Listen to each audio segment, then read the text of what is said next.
right, everyone. Good morning, good afternoon, or good evening, whatever time it is, wherever in the world it is that you are. Welcome once more to another video podcast of Political News Time. Coming at you from the PNT Live Network. Today was my first official day of traveling, actually yesterday, now, depending on what time it is where you are. And I got a little bit wiped out. I might have overdid it or overdone it, but that's the kind of person I am.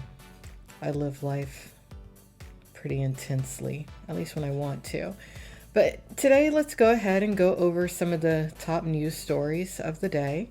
I'm just going to pop on over to foxnews.com. Okay, we got Nancy Pelosi up on deck on the top of Fox News. Nancy Pelosi. Here's the headline. Pelosi's hairstylist claims through lawyer that salon owner okayed Dem's visit. So in other words, she's probably, this is probably about her basically being a hypocrite in regards to COVID-19. And it wouldn't surprise me, but let me just read through this a little bit. Again, this is on Fox News. San Francisco cosmetologist who works at the salon that House Speaker Nancy Pelosi visited earlier this week attempted Wednesday to distance himself from the salon's owner, Erica Q. In a statement issued by his lawyer, hairstylist Jonathan DiNardo appeared to agree with Pelosi's accusation that her appointment at Salon on Monday was a setup designed to embarrass the Democrat for allegedly ignoring coronavirus rules, according to reports.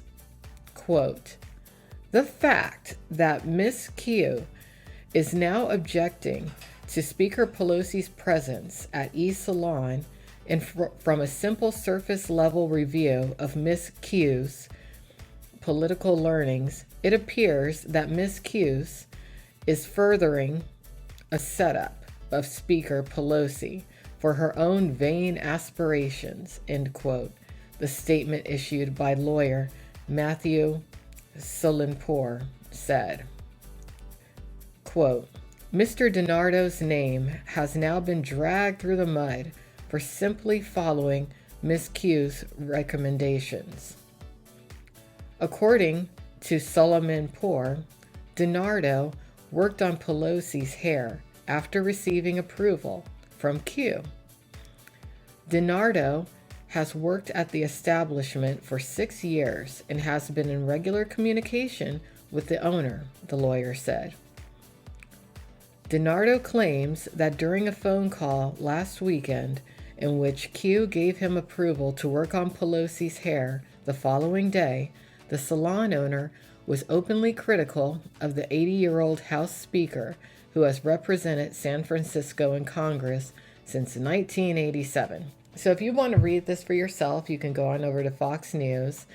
And I mean, what's ironic about this is that I always thought to myself that Pelosi needs to get a better hairstylist. And now this hairstylist who, I don't know why she maintains that particular look, is being accused of setting her up. And I don't know if I was pronouncing that last name correctly. Ms. Kious, it's spelled Kious. Tonight, Erica, thanks so much for coming on. Thank you so much for having me. Nancy Pelosi claims on camera that you orchestrated a, quote, setup to entrap her into getting her hair blown out without a mask. Did you? No, absolutely not. How would you have done that? I mean, can you prove that this wasn't a diabolical setup designed to bring down the Speaker of the House by blow-drying her hair? She had called the stylist or her assistant did and made the appointment. So yes, the appointment was already booked. So there's no way I could have set that up. And I've had a camera system in there for 5 years. I mean, I didn't go in there and turn cameras on as soon as she walked in to set her up. So that's absolutely false. So Pelosi says that salons in San Francisco, and of course she lives there and she is the most powerful Democratic legislator in the world, But she says she understood that the restrictions allowed a one-on-one appointment in salons. What do you make of that? I heard that and I thought to myself, well, as a hairstylist, I see clients one-on-one. So that would mean I would be open, right? Yes, yes. Pardon, sorry to laugh. Yes, that it would mean that. Are you open? No. What is that doing to you in your business? For the past 6 months, we're pretty much done. I mean, we've lost at least 60% of our clients. I've lost the majority of my staff. So, 6 months is a long time to be closed down. Yeah, no, it's too long. Yeah. So your business has been destroyed by this. How do you feel about seeing the most powerful woman in America come into your salon in violation of the rules she supports, get caught, and then blame you for it? To be honest, it was more hurtful. She's been coming in for quite a while, and just to see her come in, and especially not wearing the mask, that's what really got to me. But yes. This isn't even political. I mean, she's been coming in there. It's the fact that she actually came in and didn't have a mask on. And I just thought about, my staff and people not being able to work and make money and provide for their families. And if she's in there comfortably without a mask and feeling safe, then why are we shut down? Why am I not able to have clients come in? So it's been hard. You're not making a political point. You're making a human point rooted in common sense. And what do you think? I don't know what the answer is. What do you think the answer is? Why can't, if Nancy Pelosi feels comfortable using your salon, why can't civilians use it? Exactly. And I'll be honest, in our area in San Francisco, we're obviously the last county or city to not open.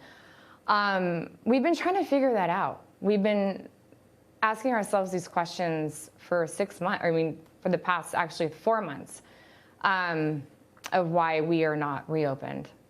And that's kind of a good question. We, again, don't know. Huh. What are you going to do? Are you going to stay in the city, do you think, in San Francisco? I don't think so. The hard part of all this is that I have been in that community for 12 years. And since this happened, I have received nothing but hate, text messages, death threats. They're going to burn my hair salon down. My Yelp page is just unbelievable with bad reviews. It's just, it's sad that my community is pulling this when they're saying that I threw her under the bus when I didn't. So that's hurtful, but I think I'm pretty much done there. So, yeah. Well, I think that's one of the most heartbreaking stories I've heard in a long time. And I just want to restate for the people who are hating you for telling the truth. I don't consider this political. You don't seem like a political person. Yeah. Good job, Tucker Carlson, with this story. Good job, Fox News. And I'll tell you, when I told my family, meaning my immediate family, I don't have kids or a husband or anything, but I was telling them, I'm like, yeah, I'm going to start my travels. I received some fairly negative reactions from some of my family members. They were like, oh my God, you're going to die. And I was like, look, if I was going to die of COVID-19, I'm pretty sure I would be dead by now. Knock on wood, but seriously, it's like in the beginning, I was one of the most cautious people when it came to this. But now, it's time for the world to move forward. And just the nerve of this woman, Nancy Pelosi, like what? She thinks that somehow if this COVID thing really is as severe as some people have claimed, but other people have not claimed, why is she going in this salon? Not only in a salon that is, should be closed according to what this young woman was talking about when it comes to the mandates, the COVID mandates for businesses, but she's not even wearing a mask. Why isn't she wearing a mask? if she really believes everything that she's been standing up for. But that's the thing. She doesn't. She doesn't. So I thought that was an interesting story. You know, and then having Pelosi blaming the salon owner for her own behavior, that's a sociopathic move. Narcissistic too. Yeah, I've been reading a lot about narcissism lately. So I thought that was interesting.